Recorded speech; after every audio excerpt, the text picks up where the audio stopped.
बिस्मिल्लाहिर्रहमानिर्रहीम। अस्सलाम वालेकुम, वेलकम टू माय चैनल।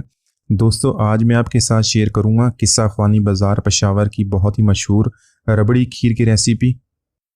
बनाने में भी बहुत ही आसान है और इसका टेस्ट बिल्कुल ऐसा बनता है जैसे आप शादियों में खीर खाते हैं, तो इतनी मज़ेदार खीर बनती है। इसके अलावा मैं आपके साथ शेयर करूँगा इसके 3 सीक्रेट्स जिनकी वजह से ये खीर इतनी मज़ेदार बनती है और आप इसको आसानी से घर पर बना लेंगे। तो चलिए इस आसान सी रेसिपी को बनाना शुरू करते हैं।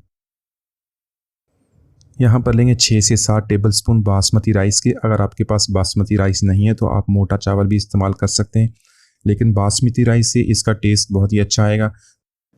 आज की खीर की रेसिपी के लिए मैं 2 लीटर दूध का इस्तेमाल करूँगा। 2 लीटर दूध के लिए 6 से 7 टेबलस्पून बासमती राइस से काफ़ी है। तो इसको पानी में भिगो देंगे आधे घंटे के लिए। आधे घंटे के बाद इसका पानी निकाल दें।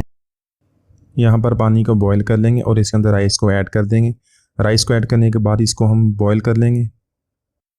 हमने राइस को 30 मिनट के लिए पानी में भिगोया था, उससे राइस हमारा काफ़ी सॉफ्ट हो गया था। आप इसको हाथों की मदद से भी मैश कर सकते हैं, लेकिन आप इस तरह अगर उसको बॉयल कर लें तो उससे हमारी जो रेसिपी बहुत अच्छी बनेगी। तो राइस को मैंने बॉयल कर लिया है। तो यहाँ पर जो इस रेसिपी का पहला सीक्रेट है वो ये रस है। रस या पापे इसको जो भी कहते हैं, आप इसके छोटे छोटे इस तरह पीस कर लें। तो छोटे साइज़ के रस थे, मैंने इसके 6 से 7 रस लिए, उसके इस तरह छोटे छोटे पीस कर लेंगे।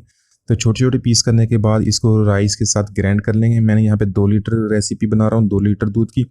तो उसमें से 1 गिलास मैंने दूध का ले लिया। 1 गिलास दूध के साथ हम दोनों चीज़ों को ग्राइंड कर लेंगे। ग्राइंडर में थोड़ा सा दूध ऐड कर देंगे, इसके साथ राइस ऐड करेंगे, ये रस ऐड कर देंगे और उसमें से थोड़ा सा और दूध ऐड कर देंगे। तो 1 गिलास टोटल इसके अंदर दूध का इस्तेमाल करेंगे और इसको ग्राइंड कर लेंगे। तो माशाल्लाह हमारा बहुत ही खुशबूदार राइस और रस का मिक्सचर हमने बना लिया। तो खीर बनाने के लिए जो हमारा बाकी का दूध है उसको ऐड कर देंगे। दूध यहाँ पे आप डिब्बे वाला या फ्रेश कोई भी ले सकते हैं, लेकिन कोशिश कीजिएगा जो फुल फैट दूध है उसको इस्तेमाल करें। फुल फैट दूध का ये जो हमारी खीर है बहुत ही क्रीमी बनेगी और रबड़ी भी इसके अंदर बहुत ही इसका अच्छा टेस्ट आएगा। यहाँ पर इसके अंदर 3 से 4 अदद सब्ज़ी इलायची ऐड कर देंगे और इसको बॉयल कर लेंगे। यहाँ पर दूध हमारा बॉयल हो गया, इसके अंदर ऐड कर देंगे मिक्सर। हमारा राइस और रस का जो मिक्सर हमने बनाया था वो इसके अंदर ऐड कर देंगे।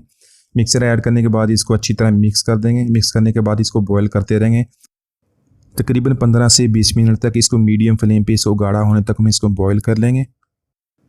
तो इंशाल्लाह आज की रेसिपी हमारी बहुत ही मज़ेदार बनने वाली है। इसको पूरा देखिएगा, इंशाल्लाह आपको बहुत मज़ा आएगा।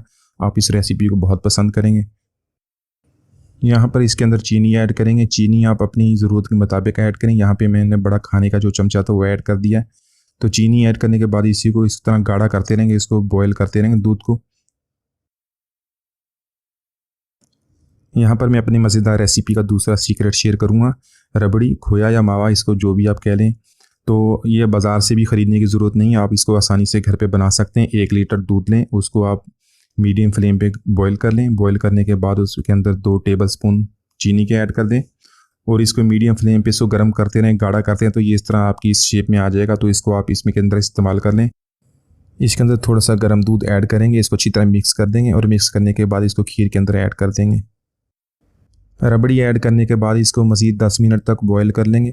तो यहाँ पे दूध हमारा गाढ़ा होना शुरू हो गया। इसको हम चम्मच की मदद से हिलाते रहेंगे, साइडें भी इसकी साफ़ करती रहेंगे और नीचे से भी इसको चेक करते रहेंगे ताकि जो हमारी रबड़ी है, खीर है, वो नीचे से लग ना जाए। तो इस तरह इसको गाढ़ा करते रहेंगे। यहाँ पर कुछ ड्राई फ्रूट्स ऐड करेंगे। मेरे पास बारीक कटा हुआ बादाम और बारीक कटा हुआ पिस्ता है। आप अपने टेस्ट के मुताबिक जो भी ड्राई फ्रूट्स आप पसंद करते हैं वो इसके अंदर ऐड कर लें। तो ड्राई फ्रूट्स ऐड करने के बाद मज़ीद इसको हम गाढ़ा करते रहेंगे। यहाँ पर जो इसका तीसरा सीक्रेट है वो रोज़ वाटर है। 1 टेबलस्पून रोज़ वाटर का ऐड करेंगे। बाज़ार या शादियों में जो आप खीर खाते हैं और उसके अंदर से बहुत प्यारी सी खुशबू आती है, वो इसी की वजह से आती है। 1 टेबलस्पून इसका ऐड कर देंगे और इसको मसलसल इसी तरह हम गाढ़ा करते रहेंगे। इस तरह खीर को जब गाढ़ा करते हो इस तरह बबल्स बनना शुरू हो जाए तो इसका मतलब है कि हमारी खीर तैयार हो गई है। तो इसको फ्लेम को आप बिल्कुल लो कर दें और उसको अच्छी तरह साइडें साफ़ कर लें और नीचे से भी साफ़ कर लें। तो खीर हमारी तैयार है। इसको निकाल लेते हैं। तो इसको एक बर्तन में निकाल लेते हैं। खीर हमारी ठंडी हो गई और भी गाढ़ी हो जाएगी। गार्निशिंग के लिए इसके ऊपर बारीक कटा हुआ पिस्ता, बारीक कटा हुआ बादाम डाल दें और इसको रूम टेम्परेचर पर ठंडा कर लेंगे। तो उसके बाद इसको फ्रिज में आधे घंटे के लिए रख देंगे। तो माशाल्लाह हमारी बहुत ही मज़ेदार पेशावरी रबड़ी खीर की रेसिपी हमने बहुत ही आसानी से बना ली है। आप इसको इसी तरह बनाइएगा, इंशाल्लाह आपको इसका टेस्ट बहुत पसंद आएगा। तो उम्मीद है आज की रेसिपी आपको पसंद आई होगी। मिलते हैं अगली वीडियो तक, इजाज़त दीजिए, अल्लाह हाफिज़।